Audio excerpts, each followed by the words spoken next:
ناظرین السلام علیکم ورحمۃ وبرکاتہ۔ میں ہوں آپ کا میزبان انصار عزیز ندوی اور آپ میرے ساتھ فکر و خبر کا خصوصی پروگرام صدائے حرا دیکھ رہے ہیں۔ ناظرین الحمدللہ یہ صدائے حرا کی 37ویں قسط ہے۔ گزشتہ ہفتے آپ حضرات نے دیکھا اور سنا تھا کہ حضرت زید بن حارثہ رضی اللہ عنہ کیسے لے پالک بنے آپ صلی اللہ علیہ وسلم کے، اور اس کے بعد تبلیغ دین کا سلسلہ کیسے بڑھا وغیرہ وغیرہ۔ اب آئیے آگے چلتے ہیں۔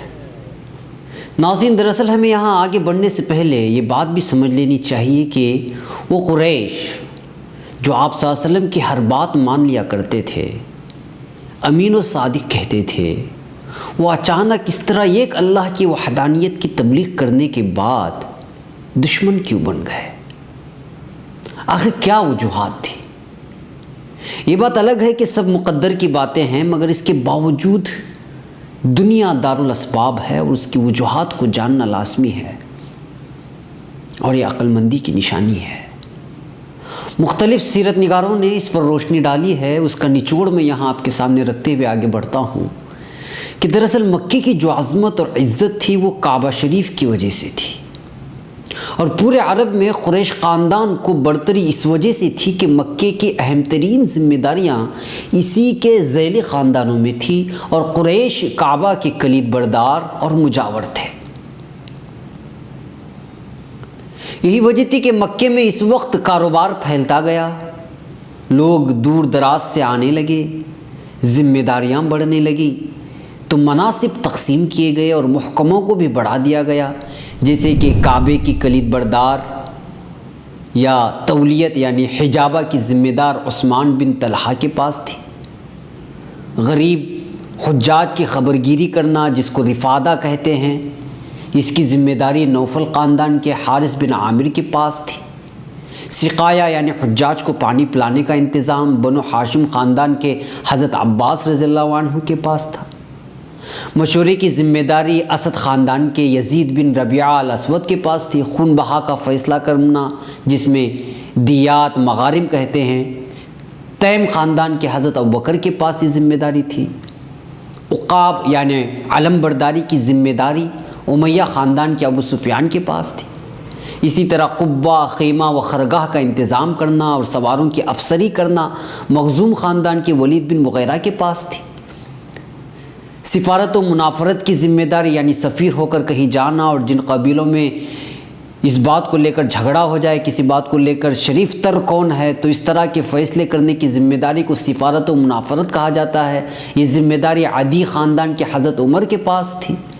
ازلام و ایثار یعنی محکمہ فعال کا انتظام، اس محکمے کے تحت آپ یوں سمجھے کہ زمانے جاہلیت میں نیک فعل اور برے فعل کا رواج تھا، اور اس کے الگ الگ قسمیں تھیں۔ اس میں کبھی تیروں کا استعمال تو کبھی گھوڑوں کا اور کبھی دوسری چیزوں کا استعمال ہوتا تھا۔ اس کی ذمہ داری خاندان جمح کے صفوان بن امیہ کے پاس تھی۔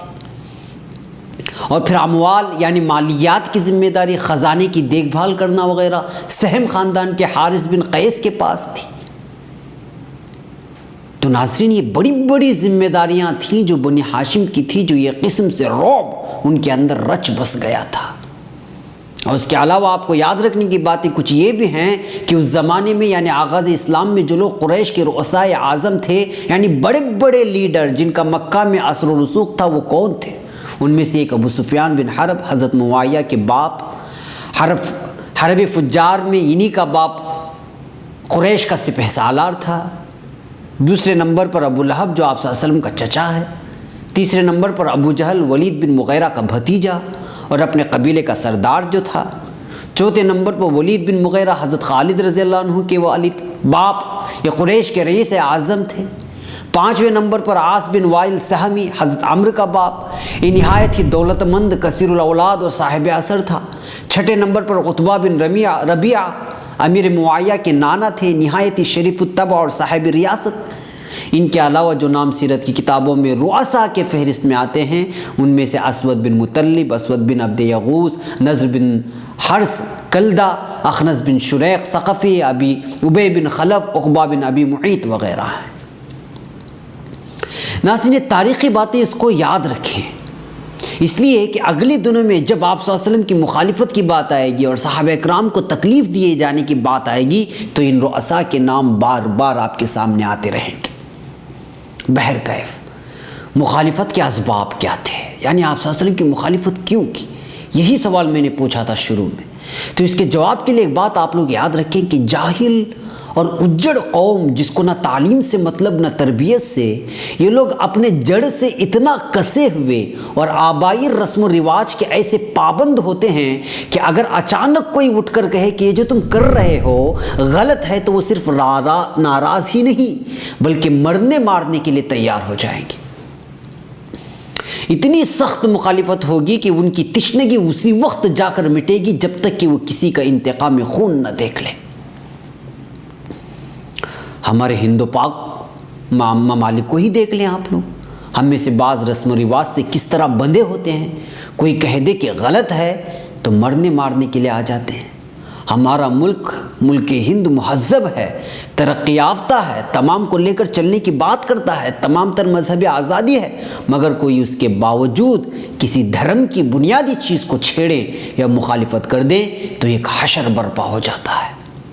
کچھ اسی طرح کا حال اس زمانے میں عرب کا بھی تھا۔ ناظرین، وقت طویل ہوتا جا رہا ہے، اس ہفتے میں یہیں رکتا ہوں، مجھے اجازت دیں، اگلے ہفتے اسی کو آگے بڑھانے کی کوشش کی جائے گی۔ السلام علیکم ورحمۃ اللہ وبرکاتہ۔